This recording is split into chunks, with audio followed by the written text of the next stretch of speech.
Hello, welcome everybody. After a couple of delays, I hope we can finally make it here. And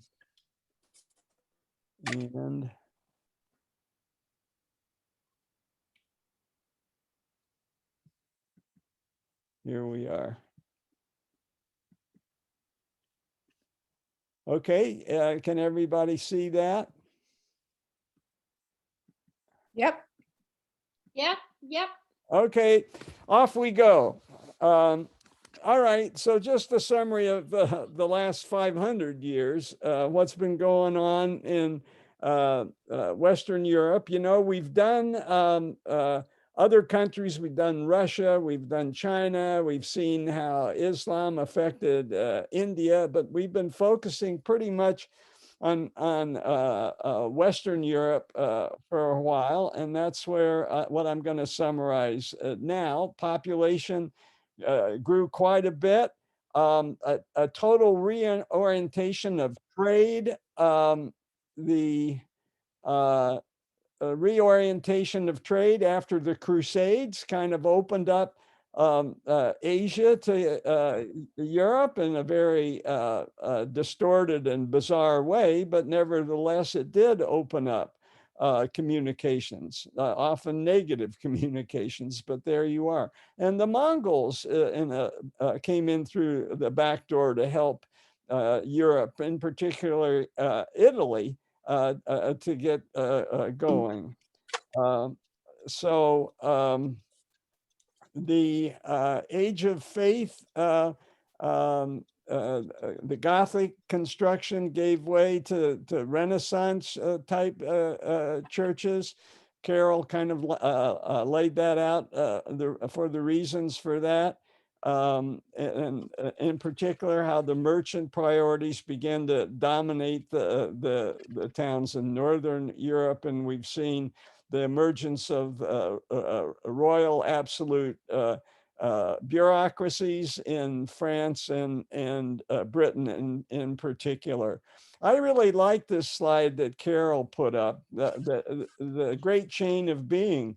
That's what Western Europe believed. That's what got Western Europe back on its feet to recover from the fall of Rome and the barbarians running over all of Western Europe. But led by the Benedictines and the church already had a bureaucracy in place by the time Rome fell. So their bureaucracy just continued. And this was their ideology. Humans here kind of in the middle, heaven, angel, and God certainly above.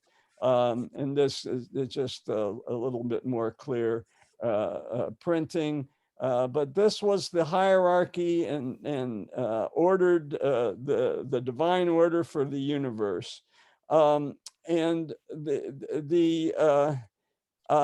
it was challenged by the plague. The great chain of being couldn't protect folks. I think this is Carol's slide. Particularly the new rising merchant class in Florence. And what a place to be, Florence. A lot going on there, as we've learned. And it was the towns themselves, generally, all over Europe, that created a place of anonymity, where serfs could go escape their fate and start a new life. And here, particularly in Florence, the humanist philosophy, the humanist thinkers like Petrarch emerged and said, "Hey, let's start studying the past. Let's start studying the great Mediterranean civilizations that we've forgotten about, the Romans and the Greeks." Interestingly enough, on the great chain of being, it recalled something I'd run across for Islam. And this hierarchy, though, is directed at illustrators. There are certain things that Muslim illustrators should not draw, and this is the greatest sin, as we've learned in the cartoon controversies in France. The greatest sin is to draw a picture of the Prophet Muhammad. And then the next greatest sin is the other Muslim prophets and messengers of God and servants of Islam. And then Jesus is in there. Don't draw pictures of Jesus. And then it goes right on down. You're not supposed to even draw pictures of humans, but that's less of a sin than drawing a picture of Jesus. I just thought this was so interesting that that's how their hierarchy went, and I've kind of tried to capture it in the configuration of the list here. But it wasn't a hierarchy of power. It was a hierarchy of offensiveness for depicting things.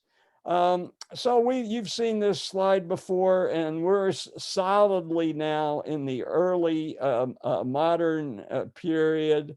And what churches do, they're gathering places for celebrations, secular celebrations, for business. They're more something that towns compete with.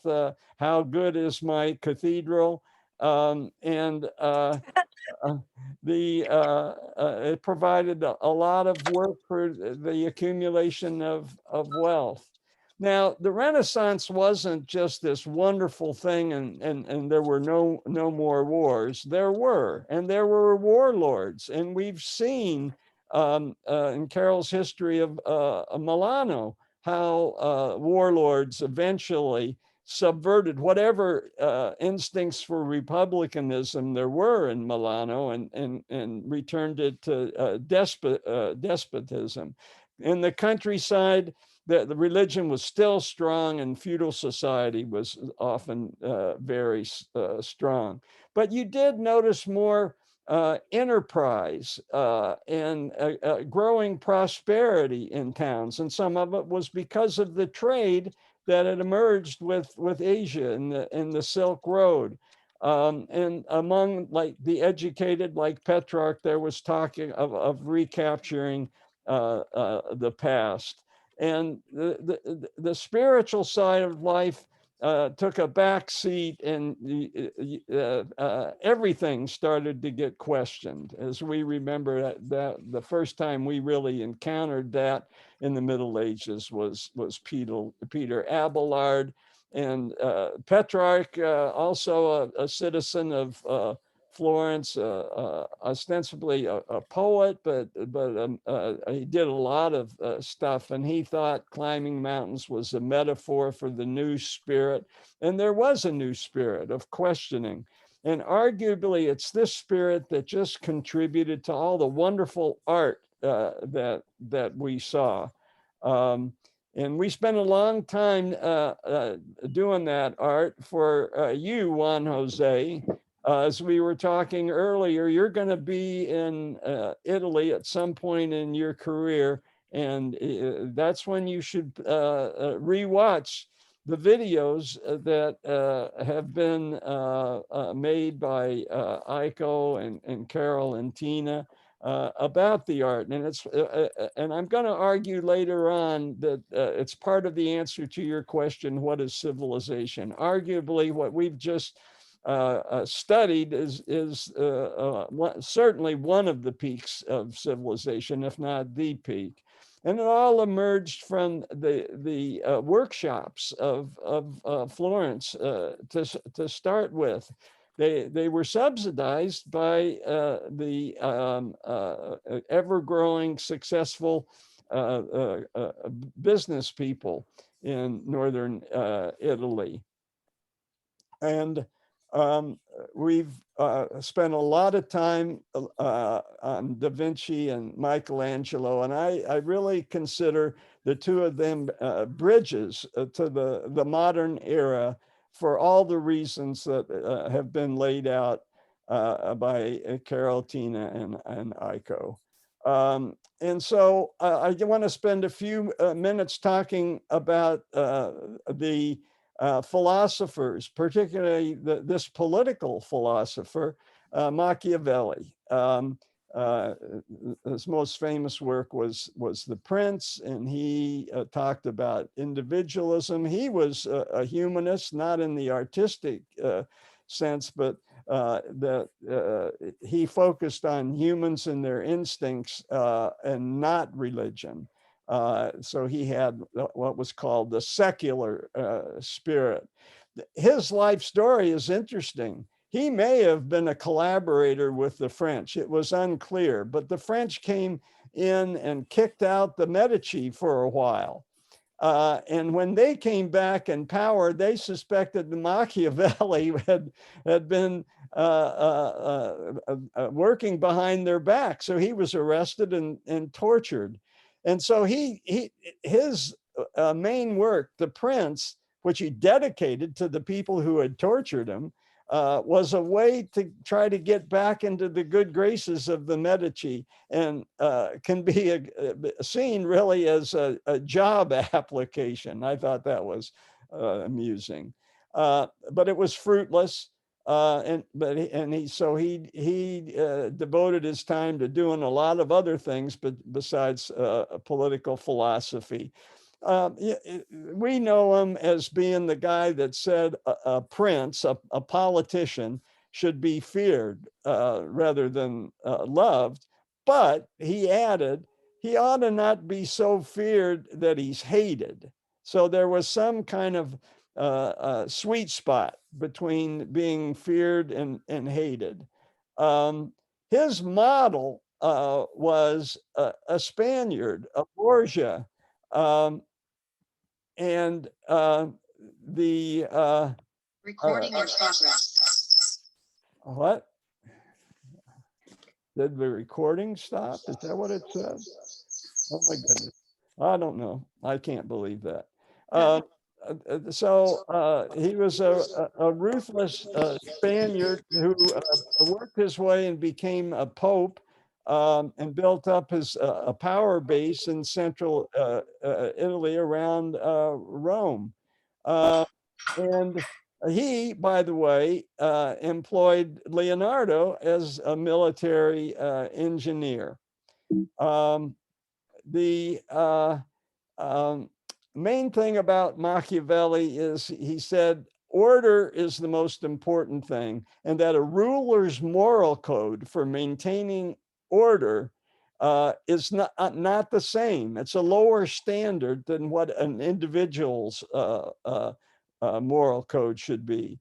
So all's fair in keeping order. It has a different moral standard.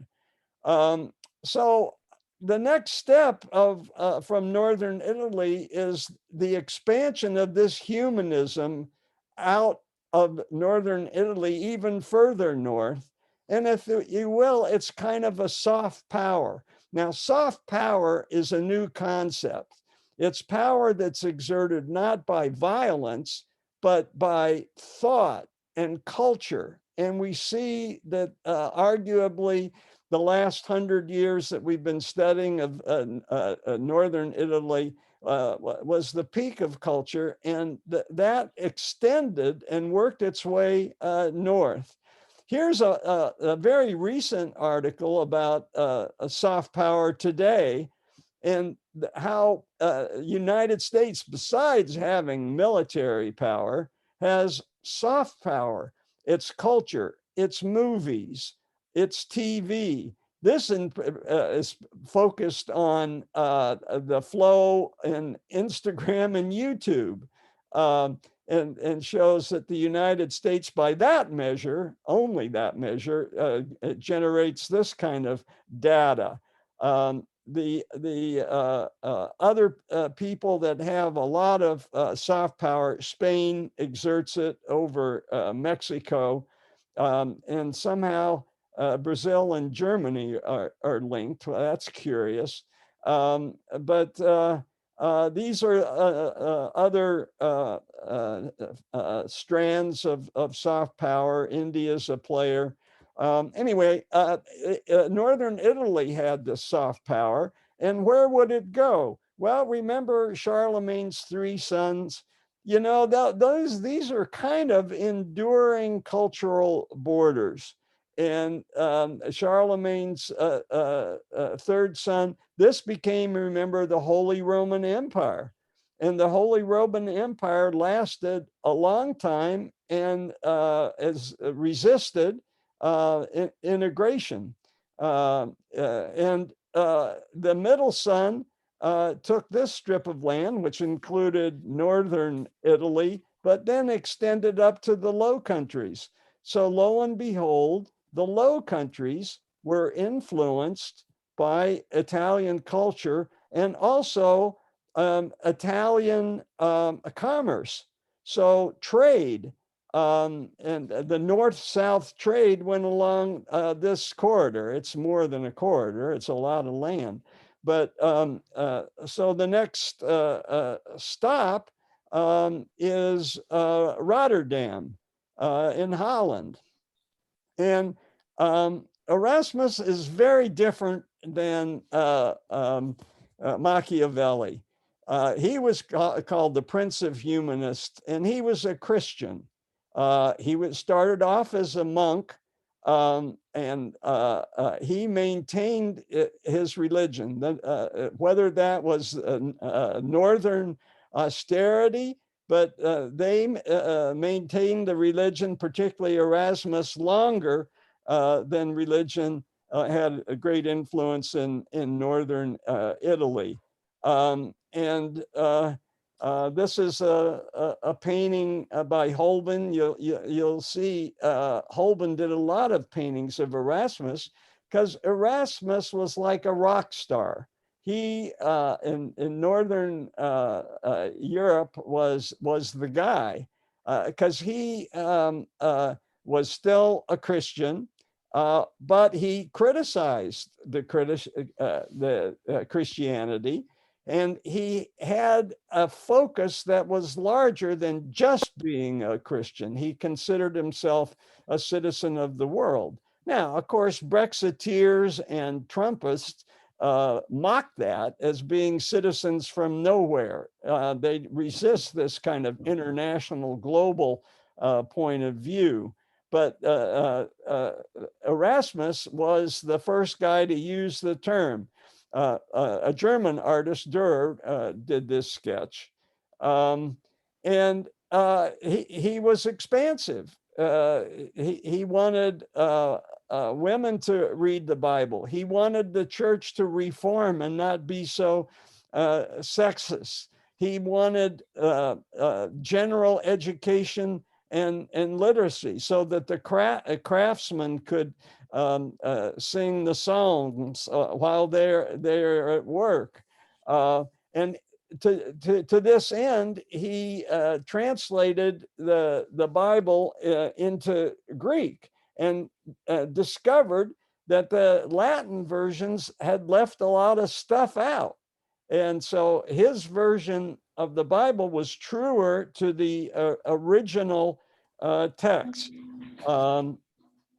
And discovering this, he said, hey, Catholic Church, you have distorted some of the original teachings. We should return to our original purpose.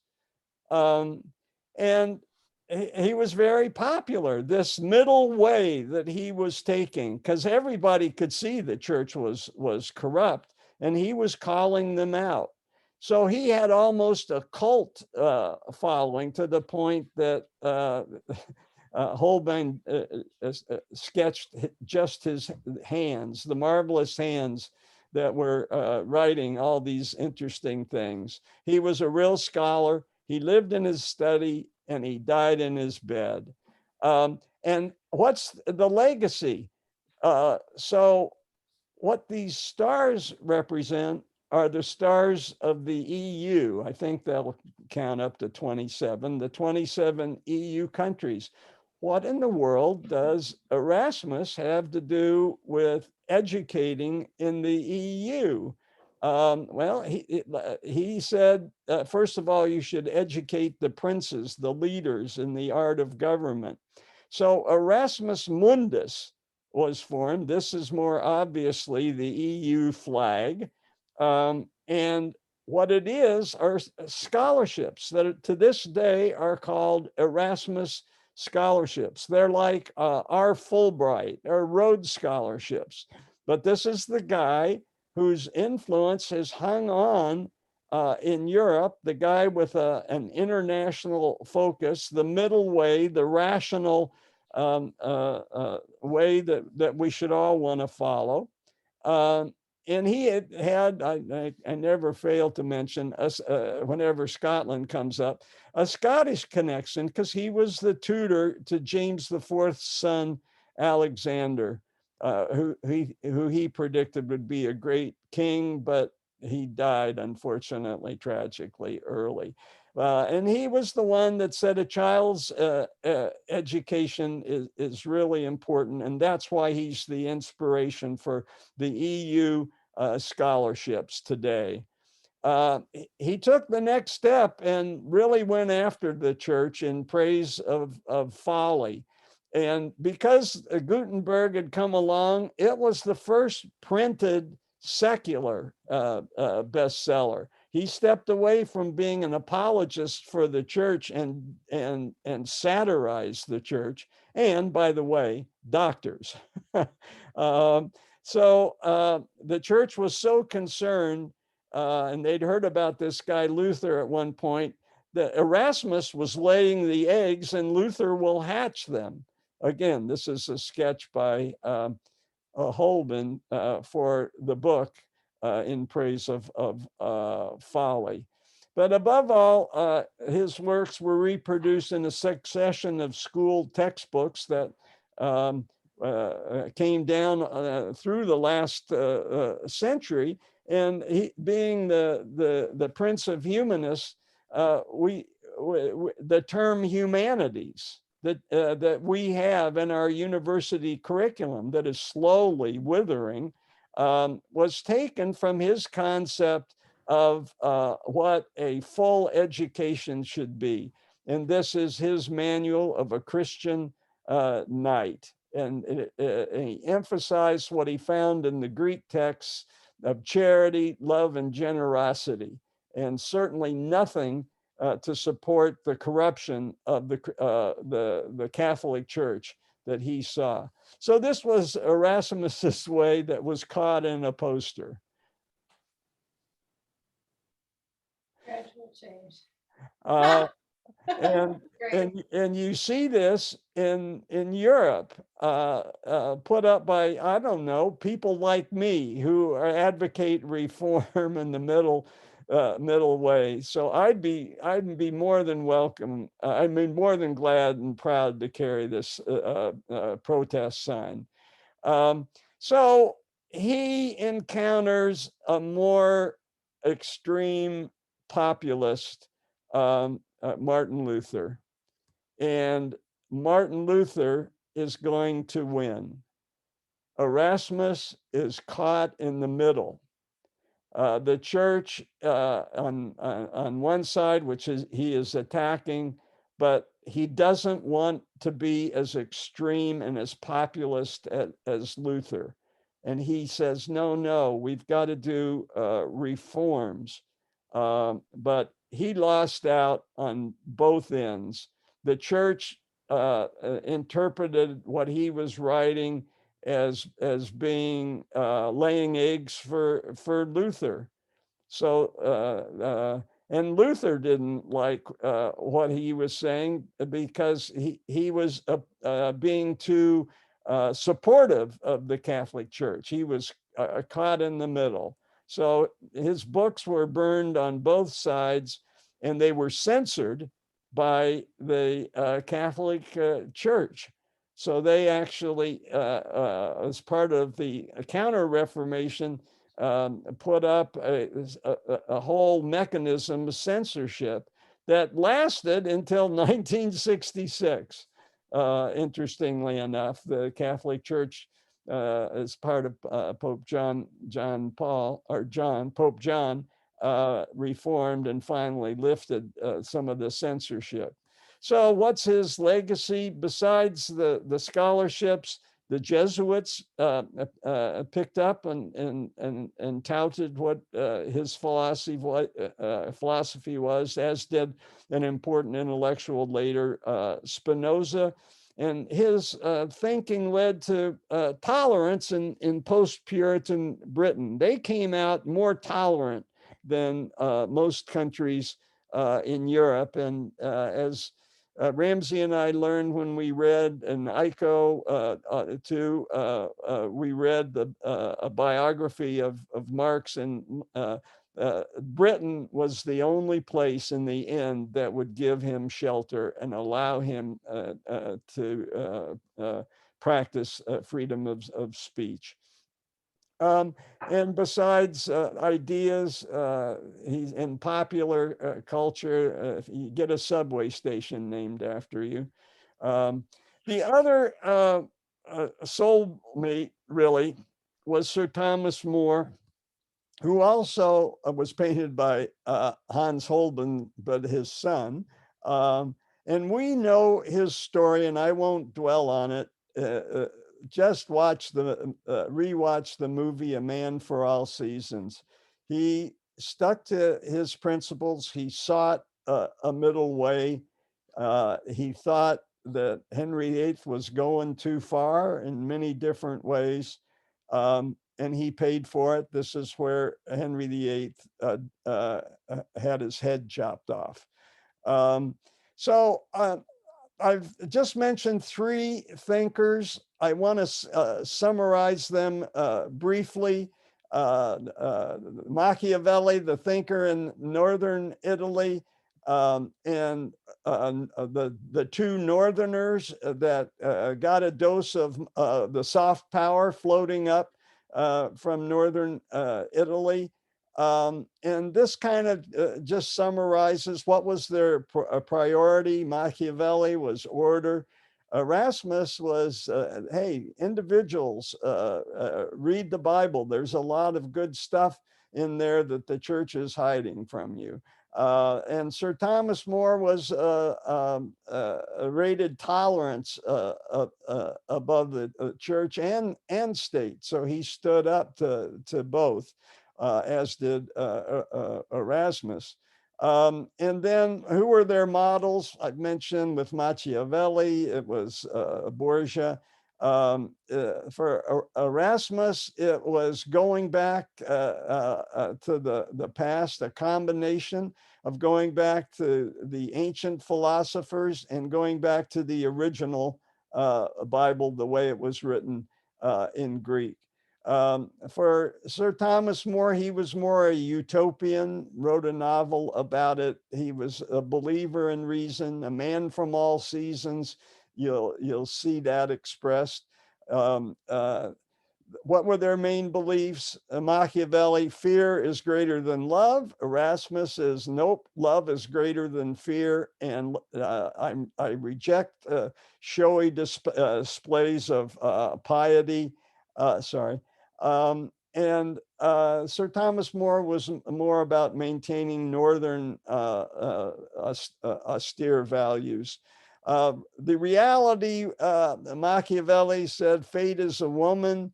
Engagement requires bold action. He did a whole riff on Fortuna and how that played in this concept. A goddess, Fortuna, kind of strange. Erasmus, he critiqued the church, but opened the way for Luther and Protestantism. Sir Thomas More was a man of principle, but to the Protestants, he was seen as a reactionary. And the downside for all three, ruthlessness. Erasmus was caught in the middle, and Sir Thomas More was executed. There were alternative interpretation about what each one was up to. that Machiavelli was actually a Republican, and saying that fear was greater than love was ironic. Interesting. Erasmus, he was mainly a satirist of the church in praise of folly, certainly emphasized that. And for Sir Thomas More, he just had a personality clash with Henry VIII. They just didn't like each other on personal level. So those are just a brief summary of the three main thinkers in this time period. And we're going to see that there's going to be three things that shake things up. Finally, Martin Luther makes his bold action and denounces the church officially and formally. Some people think this is one, in the last 1,000 years, this was the greatest step towards individualism leading to Reformation. It was done in Christ's name. And nowhere else is individualism taken up with such force. I think the question is, can we find a middle way today? Are we headed for a century like the 17th century, where we'll see an awful lot of suffering and religious wars? And I just ask that we every once in a while we repeat this mantra, and keep that in mind. So why is 1500 the end of an era? Again, you have Martin Luther, but you also have the fall of Constantinople. You also have Columbus hitting the trade jackpot with the discovery of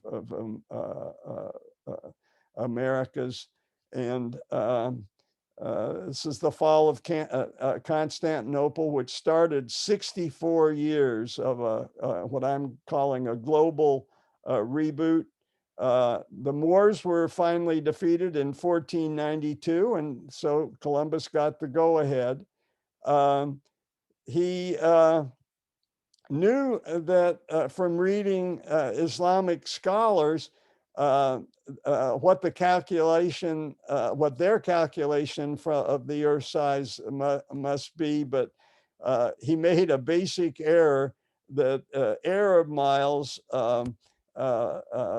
meant that his calculation was 25% too small. So instead of running into Japan, he ran into this an amazing country, and what this amazing continent, and what they found there were two empires. Neither had the old world style of writing, however. So what is civilization? How important is it to have a easily passed down written record of what you're doing? And I think one possible lesson is very important to the civilization. This is the Aztec. They had pictograms and what was called a codex system that had meaning and transmitted historical information, but in a very limited fashion. Like hieroglyphics, but not quite. You did have the Mayans, who were quite advanced, but they were dormant. They had been overwhelmed by the other empires of the Aztecs and the Incas. And they had a very sophisticated system, which I thought I'd just add some detail for the Japanese contingent of our study group. They had 750 glyphs, which were both syllable glyphs, so it can be translated into the spoken word, but also an additional number of glyphs like the Chinese, where you get a whole idea in one glyph. And in total, there were 750 glyphs, which meant that it wasn't very universal. But it did start quite early, 300 years BCE. So they did have writing, and if their culture had survived, maybe we'd rank them higher on the civilization answer. The deciphering of these only really began in earnest 100 years ago. Unfortunately, a lot of Spanish destroyed what they found, thinking that it was the work of the devil. One of their 750 glyphs I thought looked like an emoji. This glyph is recognizable to us today. In mathematics, they were superior to what was going on in the rest of the world. They stumbled onto the concept of zero 500 years before we did in the old world. I say That's fascinating. Yeah. And so this symbol is zero, but it's also 20, right? So that's the concept of a full use of zero. There were other places that used what they called place setting zeros, but this was actually a full functioning zero. The Incans were not without a way of communication. These are knotted cords that was certainly used for accounting and numbers. And apparently zero was the absence of a knot, which is the way some other civilizations stumbled onto zero. But some people are saying that there is actually concepts and words in these things. I don't know, we'll see. That's interesting. So the New World, this is an interesting map because it's a cumulative map. It's not a contemporary. None of these civilizations all existed at the same time. I just think it's useful as a summary map. The Olmecs were the first ones, probably around 800 BCE. And then the last were the Incas, but it summarizes. And so I'm going to stop there and ask if there's any questions. I do have something else I can go on to. Since we got a late start, I think I'd like to do a little bit of something else, but I'll stop for questions now. I have a question, and Tina has a question. Tina. Oh, that's Aiko. Oh, wait a minute. No, it's her sister. She had her hand up. Aiko's sister. See? Oh, not Tina. Oh, Aiko, you're muted. Shigeko has to unmute. No, let's see. Oh boy, hold on. Let's see. I think She's got it. Maybe. Yeah. Okay. All right, you're unmuted, Aiko. Were you just waving? I was just waving to my sister. Okay. None of that. No love. Okay, Irene, what's your question? I have a question. So there was a lot that was wonderful for me to hear, especially because I have a colleague at the Erasmus University. So can you give me the years of Erasmus? I didn't catch those as you went over. I think it's around, he's a real bridge across 1500. So I think it's around 1470 to 1530. 1470, 1530 is my approximation. So he's at that peak, and that's why I consider him a bridge. Yeah. And Machiavelli the same. Michelangelo is a bridge that as well. Sir Thomas More is a little bit later, but not much. Yeah, yeah. But not much. And if I can get a second question in, the civilizations that go down the western coast of the Americas, Central America, and then the western coast of the Americas, is there nothing extant on the eastern coast of South America? No. No, I think that's interesting because when we were in Brazil, I looked into that, and I think for complicated reasons, the Spanish focused their kingdoms and their forts around Panama and Bogota and Venezuela, and never went any further south than that. The main fortress, the southernmost fortress, is Cartagena, which is in Colombia. Venezuela. Oh, Colombia. Okay. In Colombia, and Juan Jose will know that. Aiko and I spent a wonderful Christmas with Juan Jose's family in Cartagena, and it was hot and tropical, and I felt sorry for the guys in Santa suits. They looked like they were really suffering. But that's as far south as the Spanish got on the East Coast. I think that's right. There may have been smaller outposts, but that was the last major one, because it was near Panama, and they could get across Panama, and the Incas had the gold. The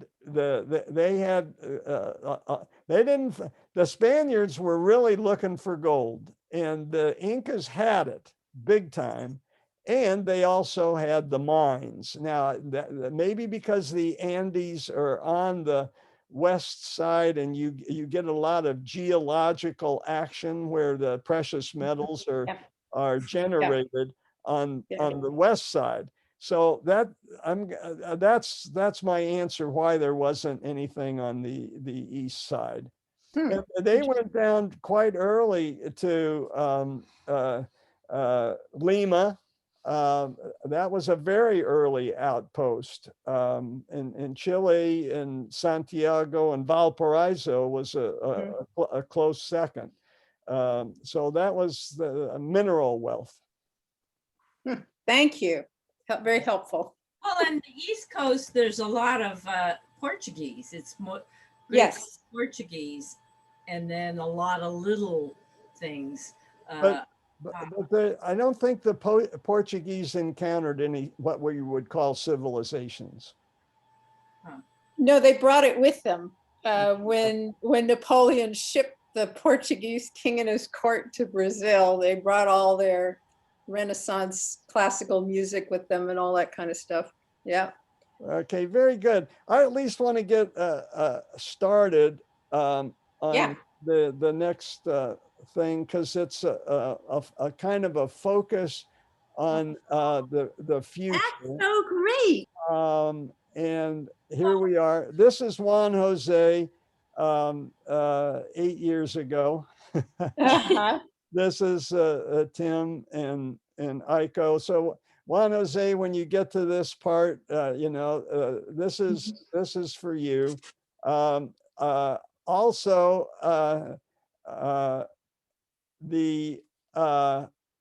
what we've been doing for the last month has been for you to prepare you for when you get your promotion and wind up in Milano. You'll know a lot about Leonardo da Vinci and Michelangelo, Botticelli, Giotto. You'll go to Florence and you'll be ready.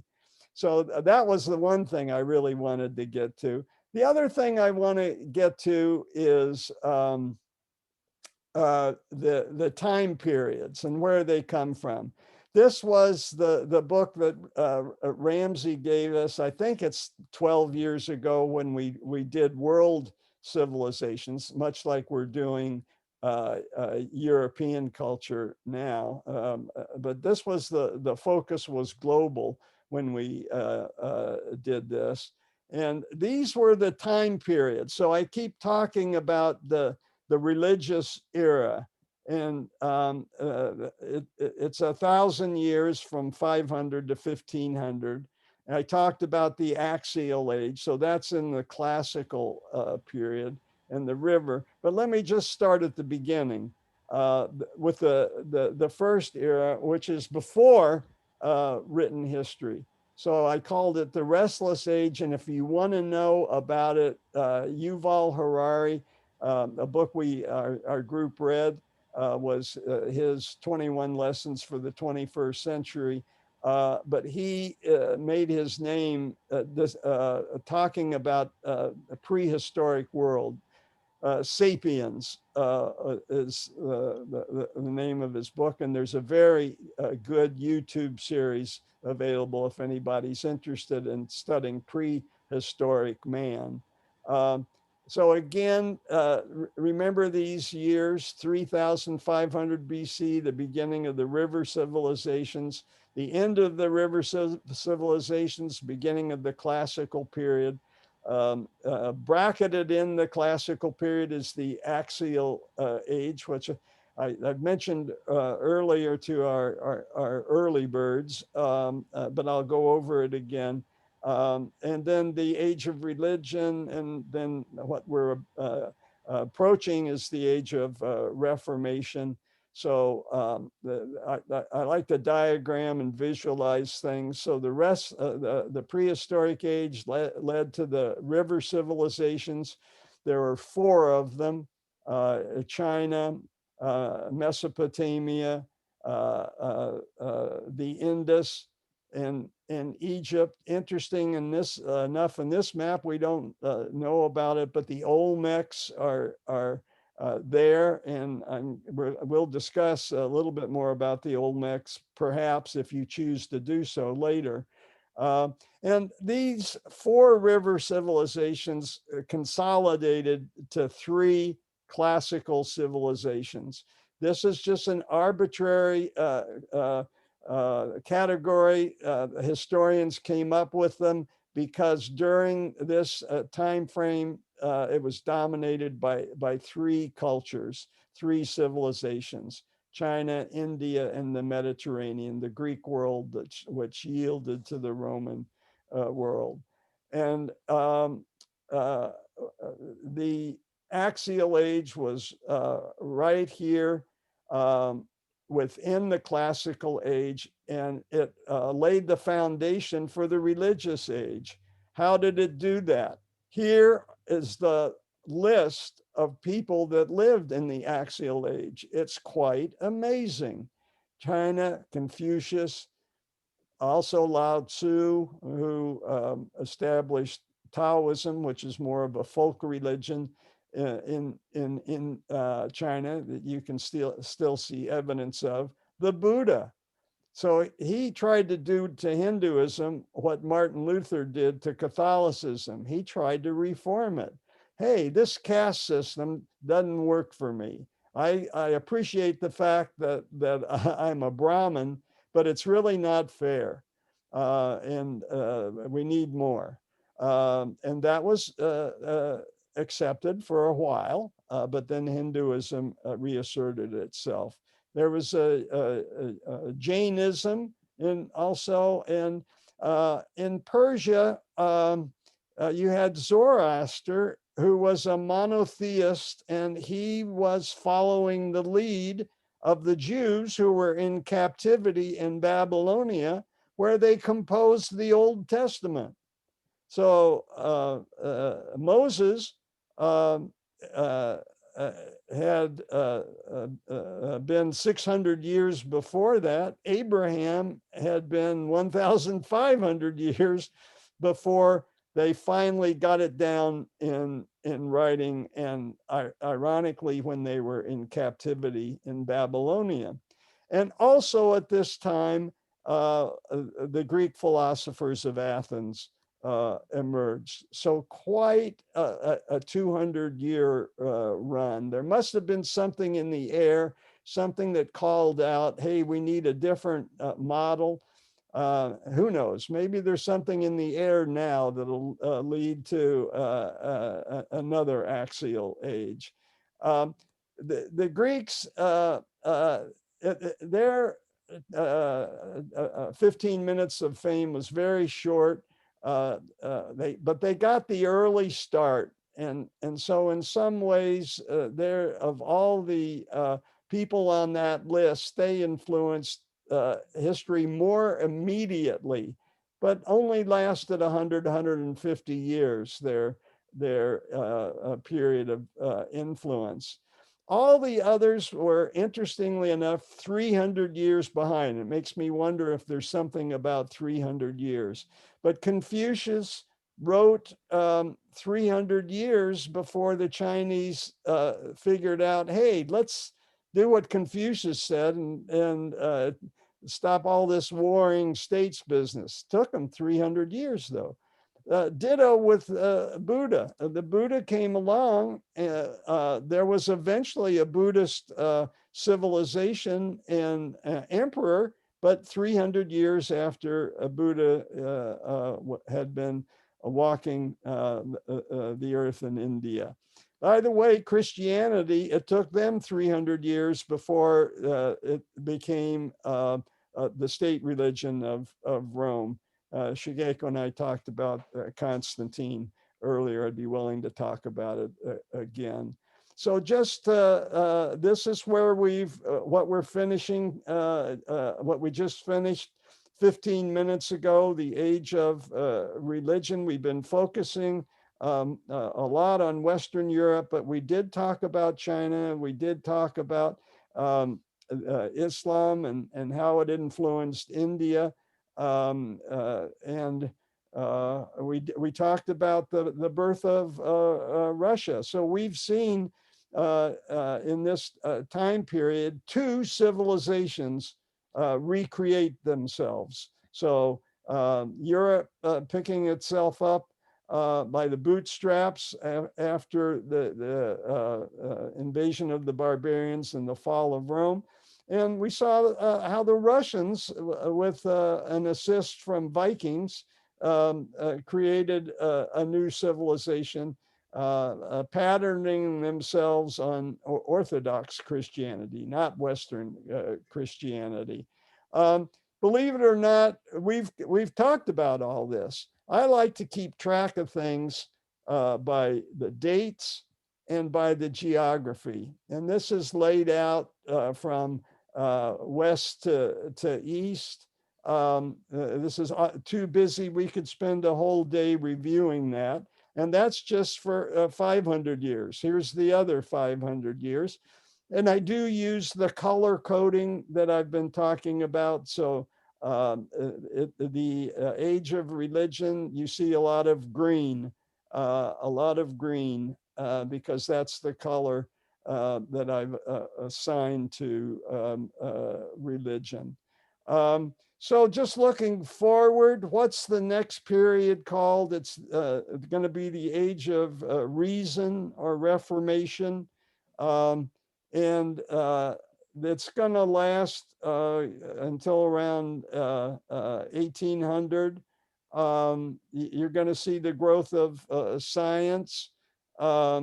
And once we get to 1800, we're going to enter the era of industry and technology. And finally, in 1950, I've just arbitrarily assigned that date to the age of communication.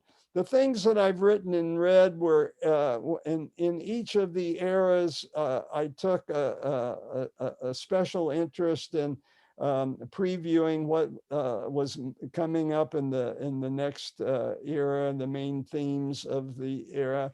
I spent a lot of time on the evolution of Judaism.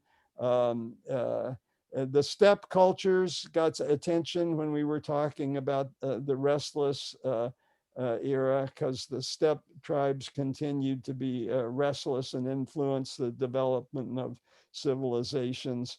And so this is the whole progress, focusing mainly on the last 500 years in the West, because the West dominated the world. The age of conquest and exploration led to colonialism, which we're only just coming out of, which China resents quite a bit. And here I've laid out the whole timeline. So I mean, this is all in the future. We've stopped here, covering the first 5,000 years of recorded history, Juan Jose. So this is a kind of a possible outline of the future. So I think that's my, 9 civilizations.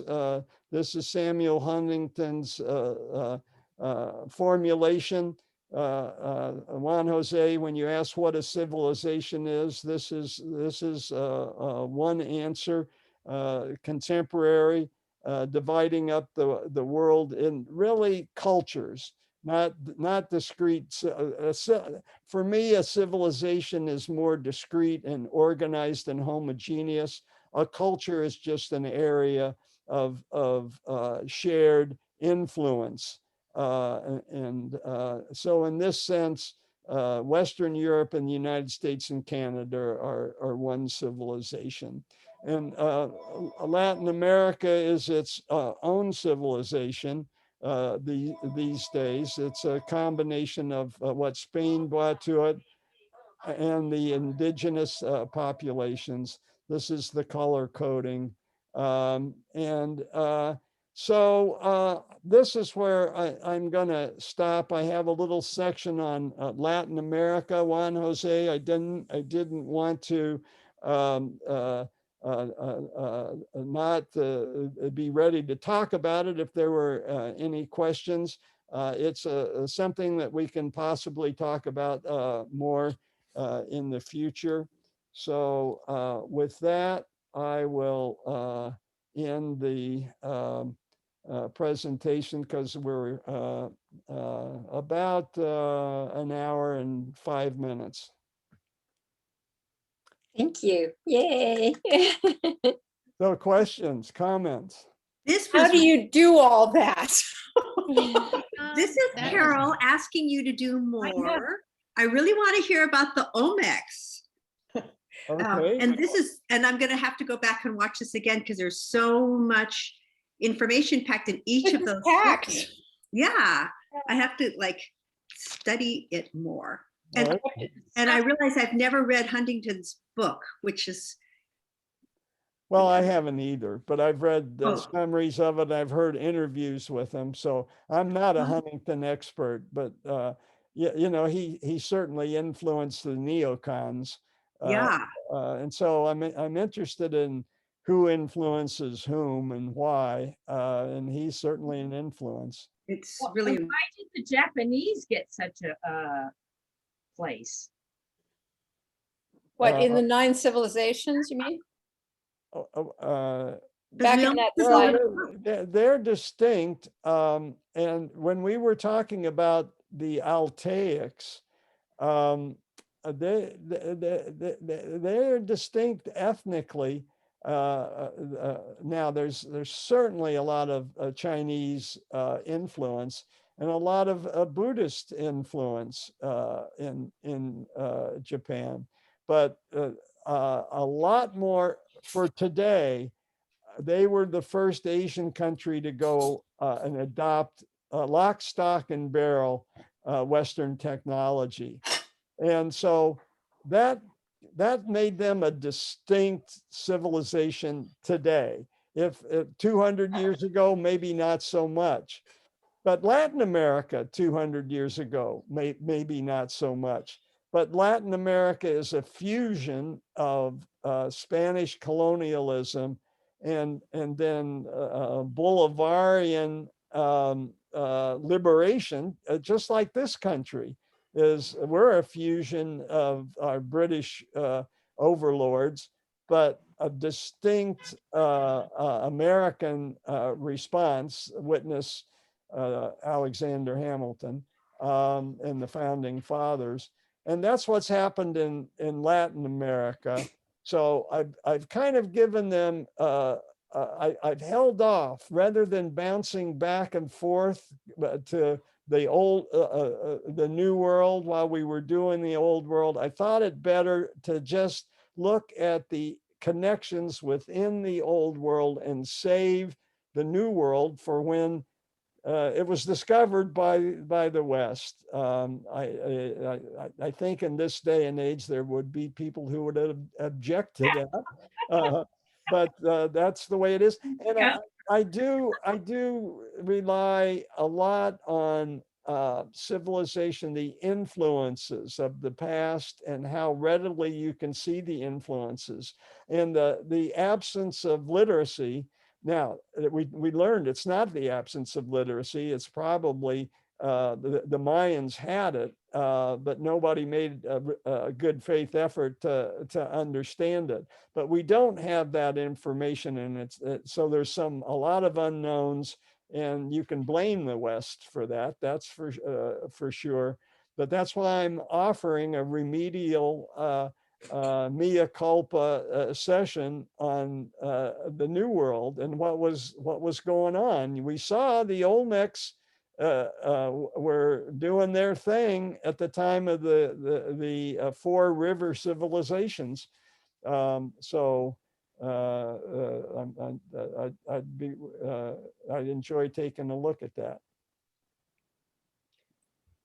Yeah, I'd like to mention the when we were in it was in Peru, we took a picture of the locals trying to move just not too big a block, but you know, when you think that they were trying, and there were like 4 men at least trying to push this rock, and here they have had the Inca civilization, and they use such huge blocks to build their civilization. The blocks were so close together you couldn't put a paper through it or a credit card through it. You know, it was just so finely done.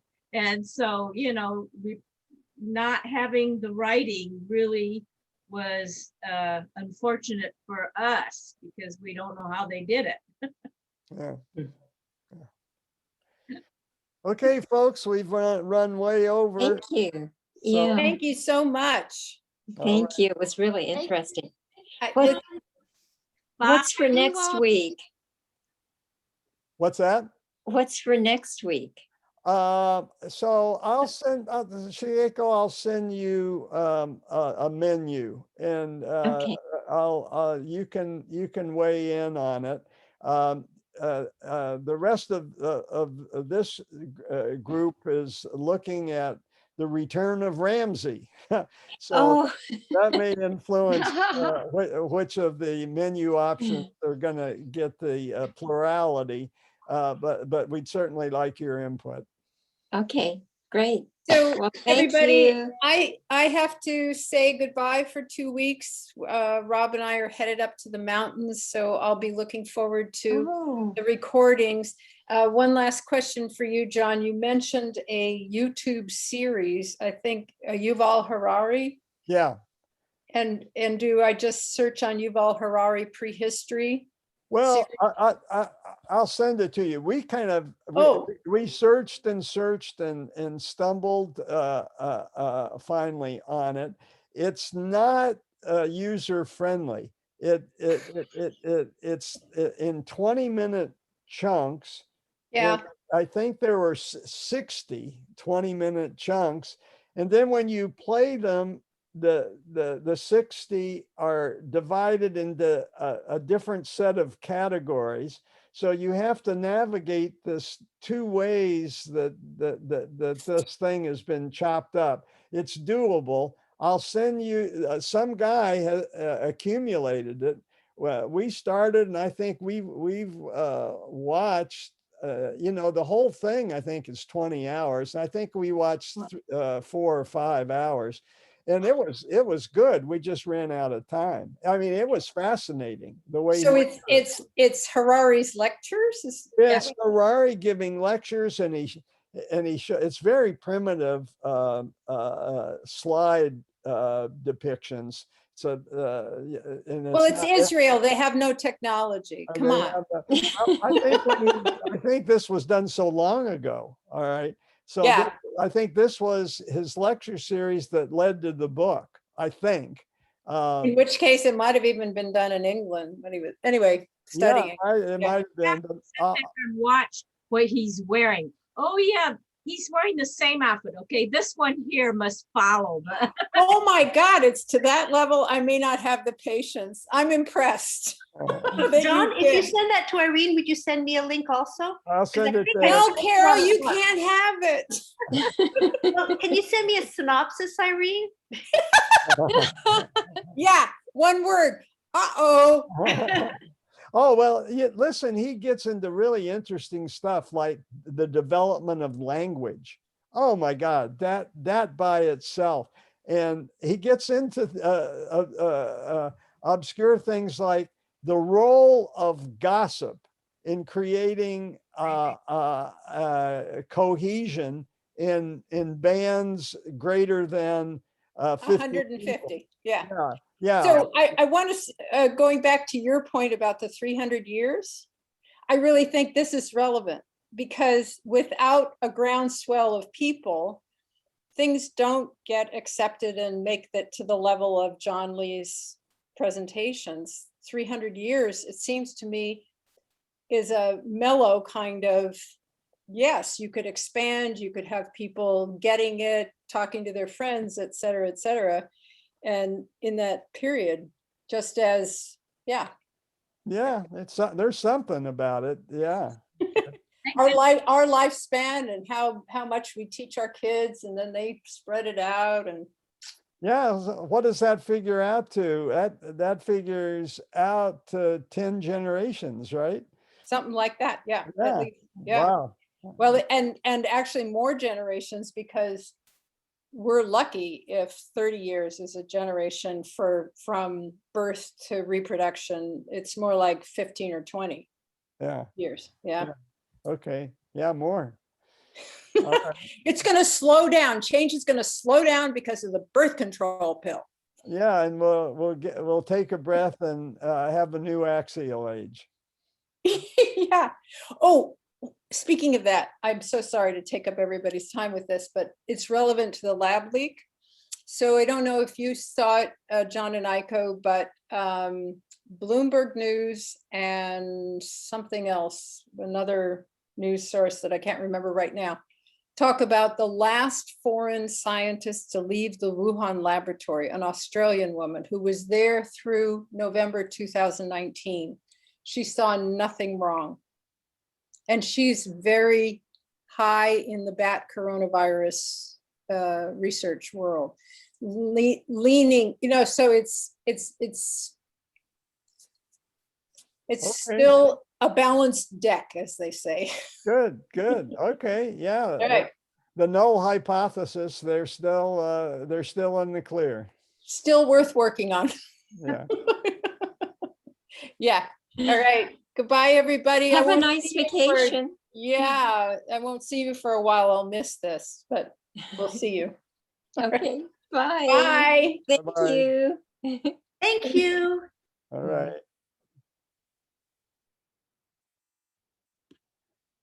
All right, Carol.